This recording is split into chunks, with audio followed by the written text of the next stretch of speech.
Tim Miller explains why it was difficult to get Linda Hamilton back as Sarah Connor. That's the headline on this week's MBE movie news.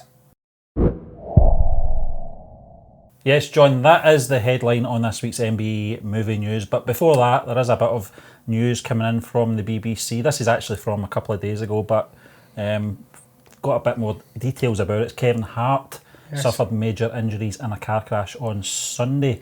I know that it filtered through to the UK, I think Sunday round about midnight, going into Monday morning. But there is an update from his wife, Nico Parish, who told TMZ News reporters on Monday that the comedian was awake and is going to be just fine. What's your take on this, John? Because both of us are big fans of the actor and comedian.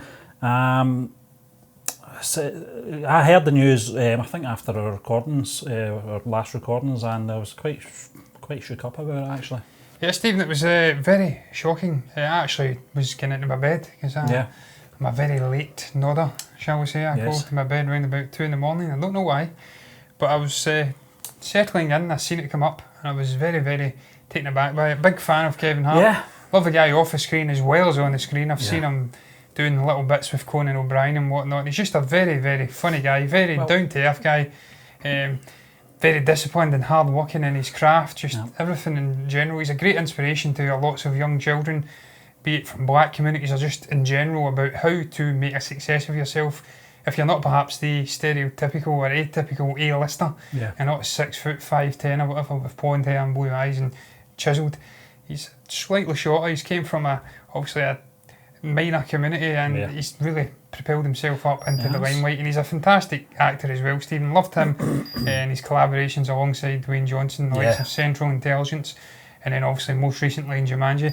Really saddened to hear that he's obviously suffered major injuries, but hopefully the guy will make a full recovery. I've been really disappointed in some of the coverage, people saying that he's passed away, others speculating whether he's been paralysed or not. I think that's absolutely disgraceful. You let the man and his family have the moment at the moment, get things together, make a recovery, and then you don't prod John, into there is a lot of ghouls on social media, you know, that just want that attention. But you know, we do wish him well. He's not going to be watching this, but we do wish him well, and hopefully those injuries aren't as serious as reported, John. But we'll move on to the headline now. It's Terminator Dark Fates. Tim Miller explains why it was hard to get Linda Hamilton back as Sarah Connor.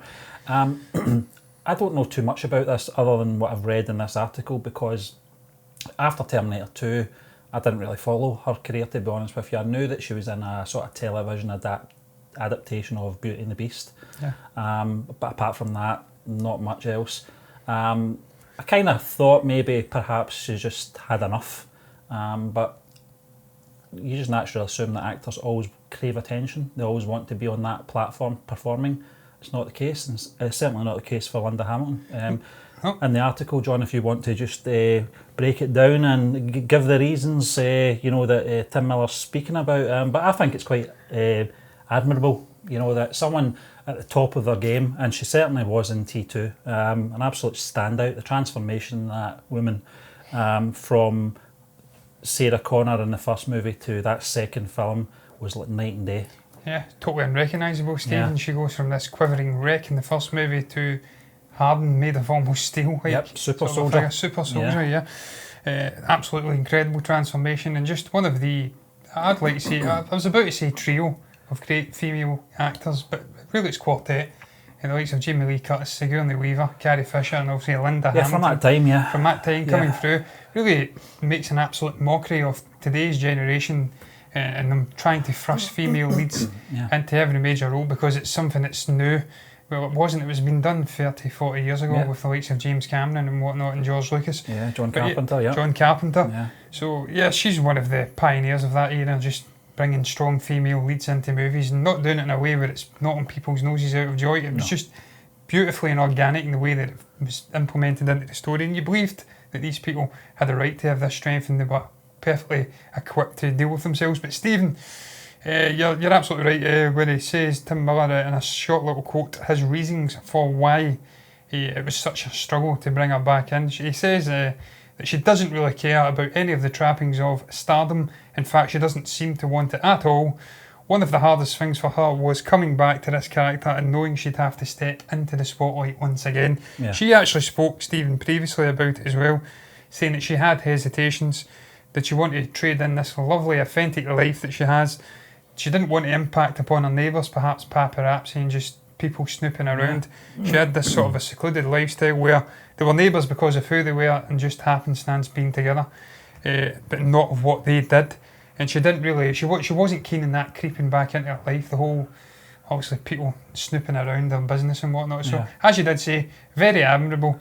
I wasn't aware, Stephen, that she'd stepped away from the acting business for such a sustained period. I've not actually looked at her filmography, but I'm just glad to see that she's coming back. We're seeing this renaissance of these older actresses I spoke about, the likes of Jamie Lee Curtis and obviously Halloween last year. We've seen Carrie Fisher coming back before she tragically passed away a couple of years back too. Once again, star as Princess Leia in The Last Jedi and The Force Awakens. So it's great to see them bringing them back. Hopefully we'll get Sigourney Weaver coming back in some form as well, maybe tack on a better Aliens movie. But yeah, I cannot wait to see what she does in this movie. Linda Hamilton, she did lend her voice to Terminator Salvation, I think, the Christian Bale one. Oh yeah. Where he was listening to recordings, that's right. Advice and guidance and stuff like that. But apart from that, as I said, Beauty and the Beast TV adaptation, that was about it. But no, a fair play to her. I don't know if I didn't really pick it up in the article what actually prized her back. Tim Miller must have done. I think James Cameron would have had a lot to do with it. I think both of them were married at one point as well. So it could have been James Cameron that, James Cameron had to convince her, so there you are. I don't think anyone else could, not even Arnie. But it's interesting to see how this film's going to perform as well, John. I'm going off on a little bit of a tangent just now because news is very thin on the ground this week. So we're going to try and stretch this out as quickly as possible here. But Terminator Dark Fate, we did the reaction the other day for it. Since then, there's been a lot of theories on our YouTube channel, a lot of people commenting. One of the theories makes sense. Do I like it though? Probably not.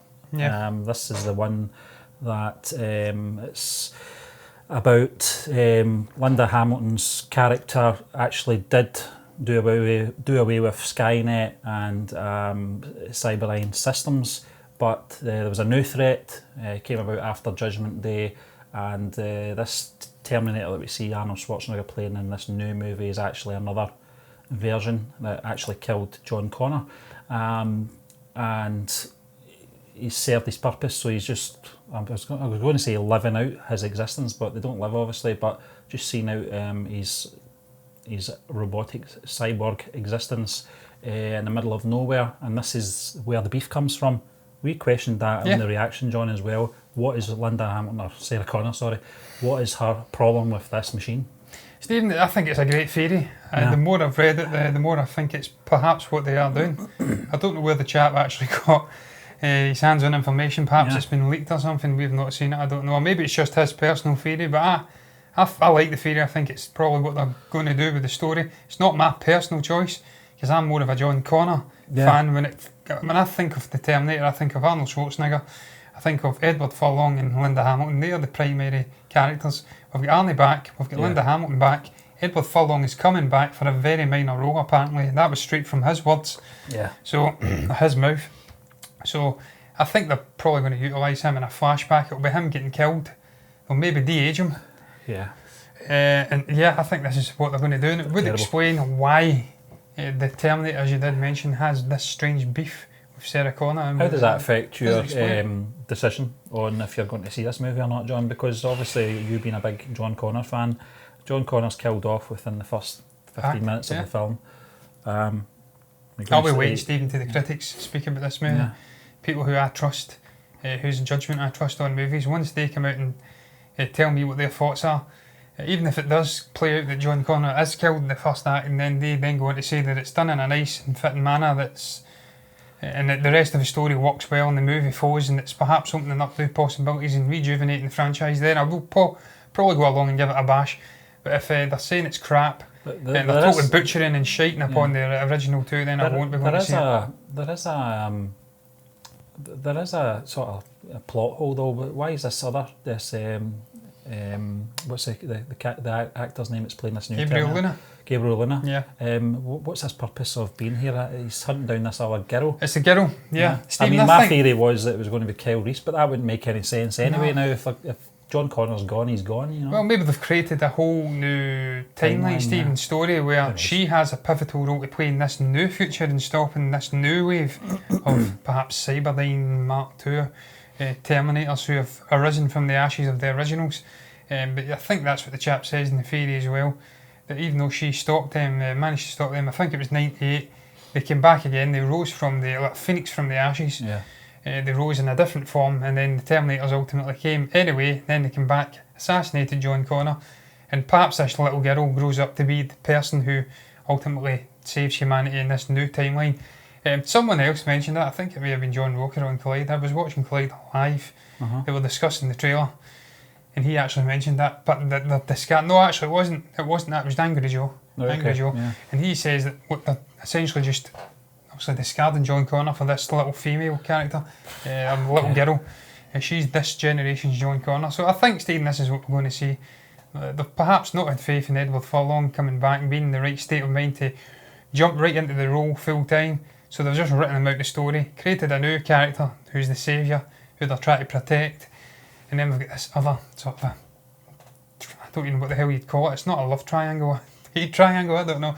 With these different Terminators fighting with Linda Hamilton there and the little girl. So I don't know how it's going to play out. The fact James Cameron's endorsing it, he's heavily involved, I believe. He endorsed Genesis as well. Yeah, he did endorse it, so that's not perhaps the best. But he seems to be on board with this. I'm talk he's trying to create a new trilogy of Terminator movies. So if he's got his fingerprints on it, he's involved in the story in any way, then that exponentially increases the chances of it being better than me liking it. Certainly as a blockbuster, it'll be much better anyway, because that guy knows how to do blockbusters, even with Alita, Battle Angel. Yeah, shared the directing and producing role with Robert Rodriguez, so he knows what he's doing. Yeah. And Tim Miller, despite his comments, did a great job with Deadpool. Yeah, I just didn't like his ultra-defensive comments. No, immediately targeting white males for being against it. It was fire prevention, you call that, isn't it? Yeah. But we'll move on anyway, John, to our next article. This is in regards to Brad Pitt and how much does he want an Oscar? And here is his take. Now, this was a great answer. He was obviously asked the question, and this is what he had to say. Man, I just want to get this film, Ad Astra that is, out every year. I see amazing talent getting acknowledged and amazing talent not getting acknowledged. And my feelings is, when your numbers comes up, it's great fun. And when someone else's numbers comes up, it's usually a friend. So it's a great fun still. How was that for a dodge? It was a great dodge, Stephen. That was a perfect politician's answer. Yeah. He answered it, but he didn't answer it. Yeah. And I agree with him, Stephen. If it's his numbers up, then his numbers up. If he's meant to win it, then he will win it. Yeah. And if he doesn't, such as his closeness with, and obviously circle of friends within Hollywood, it's almost like 5 degrees of separation from Kevin Bacon. He's guaranteed to be friends with at least 2 or 3 of the people, a couple of the people, I should say. I think there is only 4 nominations for Best Actor. Yeah. So he's at least going to be friends with one of the people that are involved. So if he doesn't win it, but then his friends more than likely going to win it. Leo. Stephen, Leo. Yeah. And that would get me onto that one, Stephen. Yeah. They speak about this. I don't know if it was this article or another one which I went down a rabbit hole reading. But the possibility of him being nominated for 2 Oscars at this year's or next year's ceremony. Yeah. Perhaps Ad Astra. Apparently he's getting rave reviews for Ad Astra, and this is completing a sort of renaissance year for Brad Pitt. I hate to say renaissance, because unlike perhaps other actors like Matthew McConaughey, he never really dipped. He's always been pretty consistently good. So, but it's been a really good year, 2019. Ad Astra, he's meant to be sublime in that. He's playing an out-and-out leading role. Also, he's got his father, Tommy Lee Jones, playing his father, and he has to go off and find him and connect with him. This situation, John, does kind of answer your query the other day in regards to, especially for Once Upon a Time in Hollywood, Leonardo DiCaprio and Brad Pitt getting put up against each other, because only obviously one can be the lead actor. This Ad Astra movie, it kind of might sort that out, actually. Yeah, but what they say is he could be nominated for 2 categories. It's happened before, and when that happens, usually the person who's been nominated for 2 movies tends to win one of them. Yep. I think you'll get the supporting role nomination if he's getting it for Once Upon a Time in Hollywood. I think so. Even though it's basically a dual lead movie. Yeah. The two of them have nearly the exact same amount of screen time. But I think Leo will get the nod for lead and Brad will get the nod for supporting. And then I think if he's as good as us making out in Ad Astra, incidentally, I cannot wait to see that movie. Yeah, Two trailers have been incredible. Yeah, stunning. And his performance, you see the emotion when he's sitting in that, I think it's that quiet room, it's like all isolated. And he's speaking to his father through this broadcast. Don Lee Jones, yeah. And the emotion in his face, and that's just brief little snippets from the movie. So I think he'll get the lead nomination for that. Then it'll be a battle between him and Leo. Personally, I don't know how the hell it'll play out. I don't know if he will get an Oscar. I'd have to see more of the movies round about award season before I can paint a fuller picture. Yeah. Because I'm sure there'll be some just magnificent performances out there. Yeah. Not every great performance wins. I mean, you've got the Richard E. Grant's performance in Can You Ever Forgive Me? Yeah. Incredible. He never even get a look in. There's always someone better out there. So, I don't know. I'd love to see the guy win it, Stephen. We've looked at his filmography. It's just ridiculous. I was just going to ask you, John. You know, in his, I would say probably about 25-year span in making movies, probably 30. What is your favourite Brad Pitt film? Oh, that's a tough one, Stephen. Fight Club's right up there. Yeah, I was going to say, if you pick a standout. But Stephen, you've got the likes of The Assassination of Jesse James in there. Yeah. And, you can only pick one, John. You can only pick one. Yeah. Oh, Jesus Christ. That's a tough one, Stephen. There is a Fight Club. I would actually say Fight Club. Fight Club was although outstanding. It's not my favourite film out of all the films that he's in. His performance in that, along with Edward Norton, as you said, was absolutely amazing. Moneyball. If we're talking about, you know, Brad Pitt films, I would probably say Seven, or probably Inglourious Bastards. But that's just.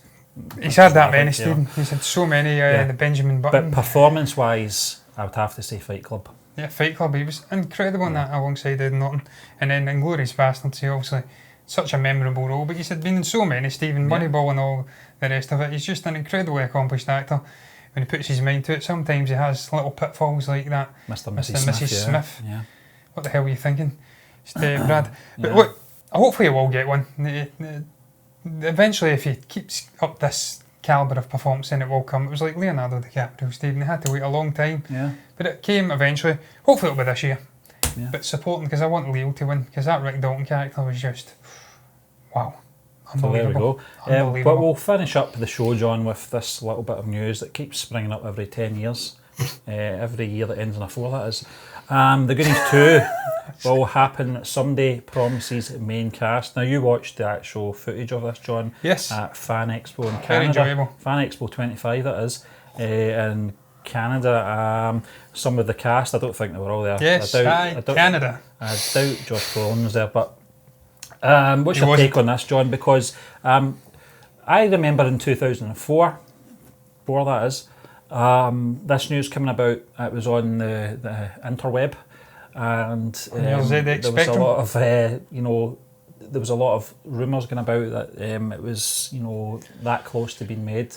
Richard Donner was on board to direct again, and they had a story, but nothing came of it. 2014 again, this cropped up, same story again.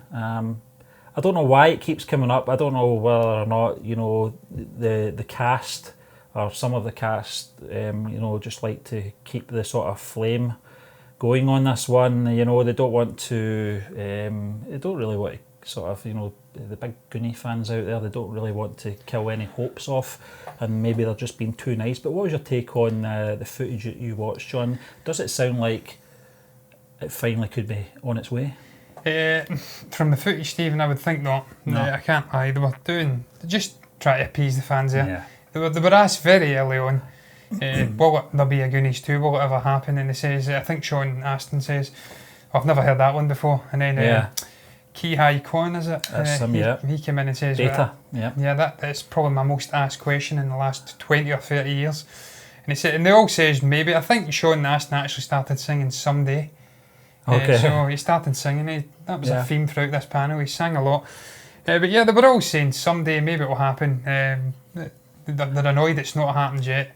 If there's a will for it, then it will take place. But I don't think from the actual footage, Stephen, that there was any imminent sort of a news going to be breaking. They're just basically having a laugh and a joke. I think they've just been too nice. Yeah, too nice. It was a great panel. Great seeing these three guys back together. One thing I got from it was the real friendship. They've got a close bond, and actually, Corey Feldman says that he worked a number of movies when he was younger, just being a child actor. Yeah. But there was nothing like the relationship he seemed to have with the cast and the obviously crew on this movie. It was a real magical thing, and even though it was only one movie, it's transcended 30 years, the friendship. So great to see the three guys back together. They looked very relaxed and in each other's company, and there were jokes flying around and singing. Corey Feldman, what a voice that guy's got, incidentally. Yeah. Never really noticed it before. He's got a really deep, emulsient voice. That man's voice is made for radio. And he's funny as hell. Yeah, I don't know about that, John. I think he's still looking good for his age as well. You know. No. I'm just meaning his voice is good for radio. But he looks all one right. of the things, I suppose the most important question would be, what would the story be? You know, where could you take it? Because it was a once in a lifetime adventure that went on. How could you? One-Eyed Willie's pirate treasure. I don't know where they would take it. I honestly don't, because they found the treasure. Yeah, perhaps a new generation. All Stranger Things. They are now the It Chapter 2, the original Goonie cast, I was about to say crew. They are now adults, and then it's their children, offspring, who are going off on a new adventure. Chunk, he's very slim now, Stephen. Yeah, can't call him that. Yeah, he looks, you can't call him that because it's PC gone mad, and he's not chunky anymore. No. He was in that film though. Unfortunately, he can't do the truffle shuffle anymore. Sean Astin's chunky now, Stephen. He can do the truffle shuffle. Sorry, Sean, but he is chunky. Probably could. He doesn't care. No, he's had a great career, John. He has. Obviously, the Lord of the Rings trilogy. California Man, I don't know if you remember that one. He was in that as well with Brendan Fraser. Yeah, I do. Yeah, that was the one with the. He was a caveman. Yeah, the caveman brought back and forward. Yeah, that was a great movie. Really liked it. Yeah, Stephen, I'd love to see it. If they could still do it. Sean Astin was saying a few months back, I think, that he thinks that they've now passed that threshold for the original cast and crew to come. Well, I keep saying crew, they'll not come back. The original cast members to come back and make the story work. It's much like Star Wars. You get to a point where you have to pass the baton on after a certain period of time. So if you're doing the story, it really has to be a younger generation. They're playing more supporting roles in the background. Yeah. And I think that's what they do if you get a Goonies too. I don't know if you would see Josh Brolin coming back though, because he has spoke about how he hated it at one point. I don't know if he still does. Yeah. Maybe it would be game to come back. But yeah. So Harrison Ford and Han Solo again, Stephen. Yeah. Who do you think you are, Thanos? But listen, that just rounds up this week's MBE movie news. We'd just like to thank you once again for joining us, and we will be back again tomorrow with the blog rundown.